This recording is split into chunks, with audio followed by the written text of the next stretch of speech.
Bonjour.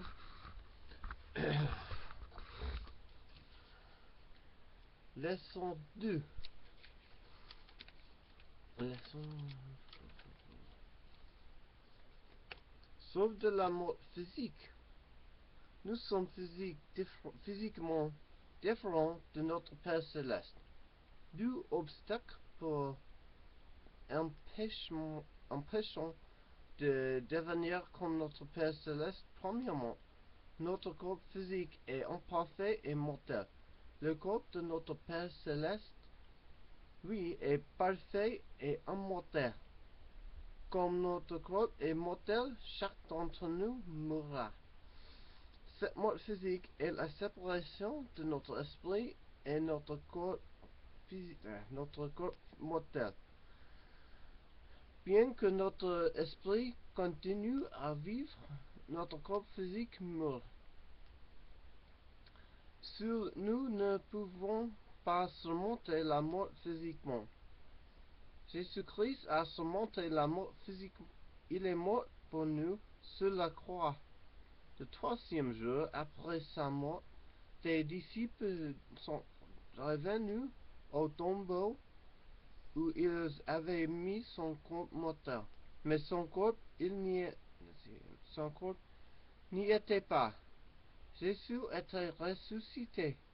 Autrement dit, il avait été glorifié et rendu immortel par la réunion de son esprit et de son corps. La mort est la séparation de l'esprit et du corps physique, et la résurrection est la réunification et de l'esprit avec un corps physique immortel. Lisez Alma chapitre 11, les versets 42 et 43. Grâce au triomphe de Jésus sur la mort physique et sa résurrection, nous ressusciterons tous et nous vivrons tout éternellement.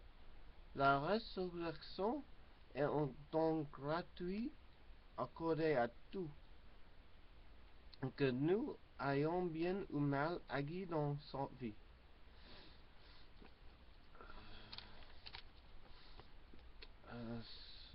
Sauf du péché. Le plan de notre Père Céleste nous permet de choisir. Le péché est le deuxième obstacle qui nous empêche de devenir comme notre Père Céleste. Suivant le plan de salut, chaque d'entre nous quitte la présence du Père pour venir ici-bas. Ici, nous avons l'occasion de progresser spirituellement. Nous progressons en apprenant à distinguer le bien et du mal, et en choisissant le bien.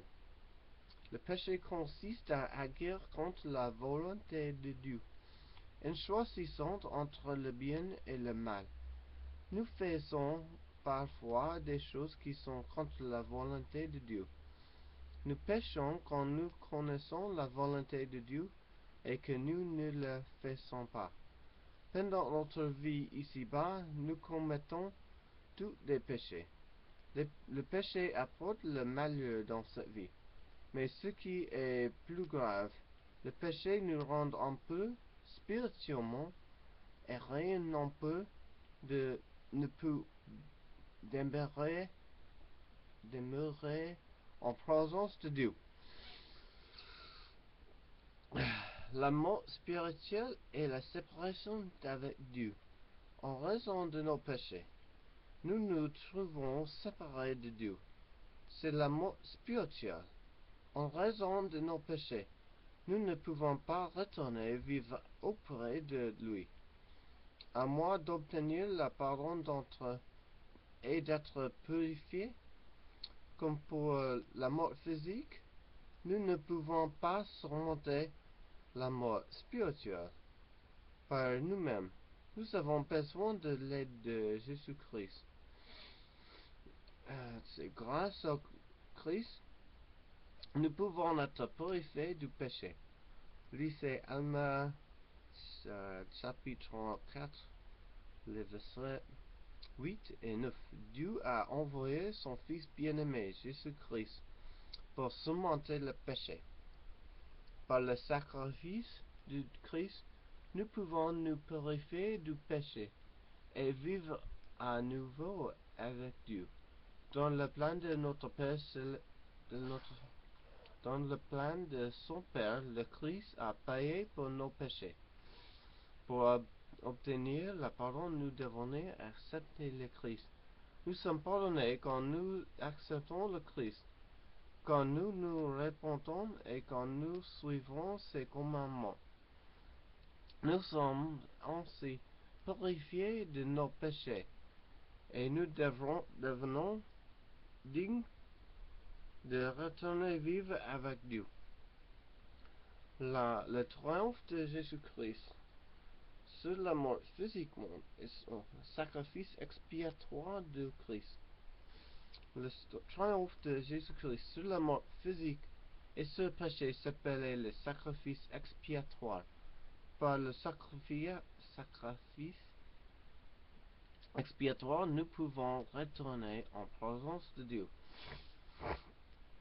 Bien que Jésus ait expié pour nos péchés, nous devons malgré tout passer par certaines étapes pour que Dieu nous pardonne. Nous appelons ces étapes les premiers principes et ordonnances de l'Évangile. Quand nous franchissons ces étapes, nous montrons que nous acceptons Jésus-Christ et que nous sommes prêts à suivre ses commandements. Foi en Jésus-Christ. Le premier principe est foi au Christ. Le premier principe de l'Évangile est la foi au Seigneur Jésus-Christ. Lisez et commentez Hébreux 11:6. Avoir foi au Christ signifie croire fermement qu'il est le Fils de Dieu et le Sauveur du monde. Avoir foi en Jésus-Christ signifie l'aimer et le suivre. Quand nous avons foi au Christ, nous l'aimons et nous acceptons son sacrifice expiatoire et ses enseignements. Nous faisons tout ce que nous a demandé de faire. Nous suivons l'exemple de sa vie parfaite et nous lui faisons confiance. Repentir. Le deuxième principe est la repentance. Le deuxième principe de l'Évangile est la repentance. Lisez Alma 34, 17. À mesure que notre foi au Christ grandit, nous cherchons à lui ressembler davantage. Nous voulons nous repentir de nos péchés. Quand nous nous repentons, nous reconnaissons devant Dieu que nous avons mal agi. Nous regrettons nos péchés et nous demandons à Dieu de nous pardonner. Alors, nous faisons tout notre possible pour réparer les problèmes que nos péchés auraient causés. Quand nous nous repentons sincèrement, nous ne retombons pas dans nos péchés. Nous n'avons plus le désir de commettre de péché. Le repentir apporte la paix. Quand nous nous repentons sincèrement, Dieu nous pardonne, nous libère de notre culpabilité et nous donne la paix dans cette vie. Le repentir sincère nous préparera à vivre de nouveau avec notre Père Céleste dans la vie à venir. Nous devons nous repentir tout au long de notre vie, même lorsque nous avons accepté le Christ et que nous sommes repentis de nos péchés. Nous ne sommes pas encore parfaits, donc nous péchons toujours.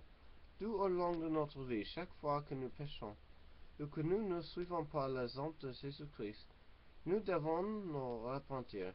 Nous devons changer de comportement et de l'attitude Nous devons sérieusement commencer à suivre le modèle de Jésus-Christ. Baptême par immersion pour la rémission des péchés. Le baptême est la troisième principe. Foi et la repentir menée à l'étape suivante, le baptême. Lycée Acte 2:38. Jésus a enseigné que nous devons nous faire baptiser par l'immersion afin que Dieu nous pardonne nos péchés. Par le baptême, nous faisons alliance avec Dieu.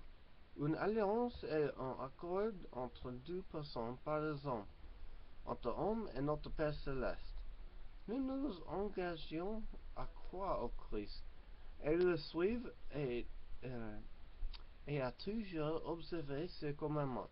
Notre Père Céleste promet qu'il nous pardonnerait nos péchés si nous assumons notre part d'alliance.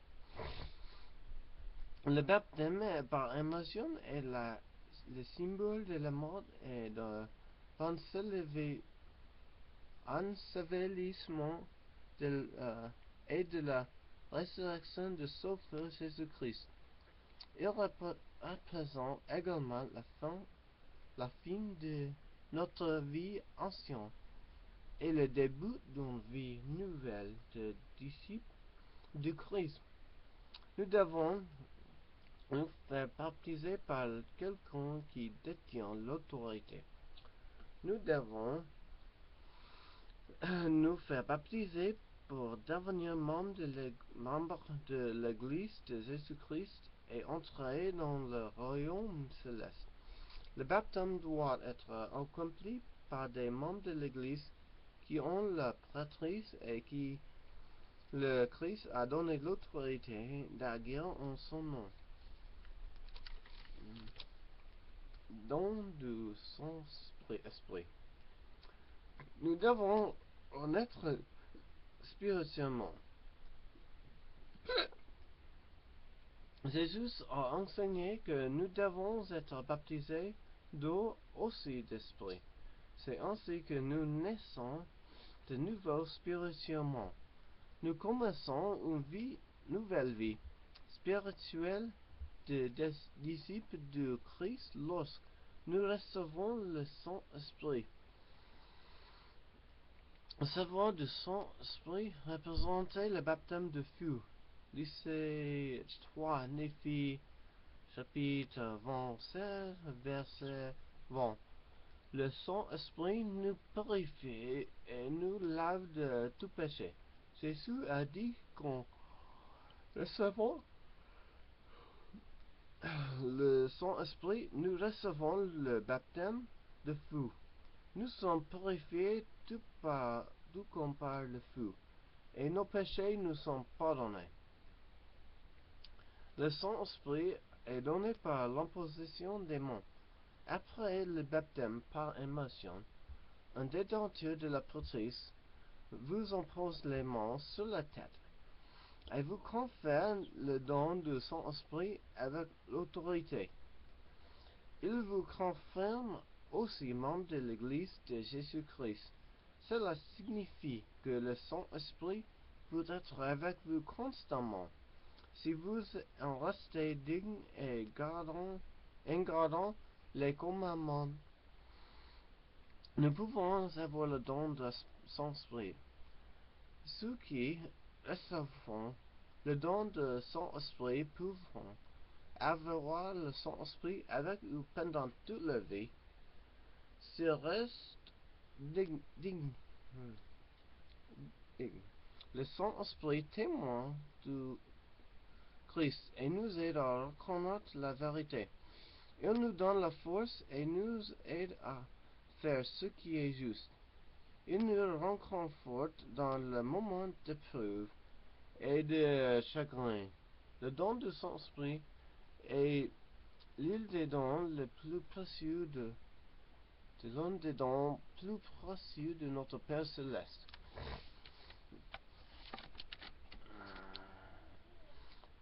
Obéissance aux commandements de Dieu. Nous devons persévérer jusqu'à la fin en restant obéissants lors du baptême. Nous promettons à notre Père Céleste d'obéir à ses commandements pendant le reste de notre vie. Dans les Écritures, cette obéissance de toute la vie s'appelait persévérer jusqu'à la fin. Objectif de l'obéissance. Dieu nous donne les commandements afin de nous aider à suivre son plan et à lui ressembler davantage. Ce n'est qu'en obéissance aux commandements de Dieu que nous pouvons trouver une paix et un bonheur durable dans cette vie. Quand nous obéissons aux commandements, nous montrons aussi notre foi en notre Père Céleste et en Jésus-Christ ainsi que notre amour pour eux. En plus, nous devenons dignes d'avoir le Saint-Esprit avec nous. L'un des moyens inviter à s'engager le baptême. L'un des moyens par lesquels Dieu nous demande d'être obéissants, c'est le baptême.